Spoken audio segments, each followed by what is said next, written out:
Hello, I'm Chris with Sentinel Security Solutions. Today we're going to be going over a Qolsys IQ panel and replacing the batteries in your smoke detector. Find your smoke detector located on the ceiling. You gently grab it, rotate it counterclockwise, and we'll pull it off the wall. Once you get here, you'll see your 3 AAA batteries. These are lithium batteries.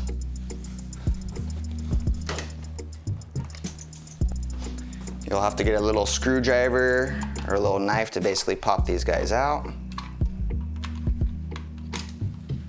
Make sure to replace all your batteries. The bottoms will slide in with the positive up on all the batteries.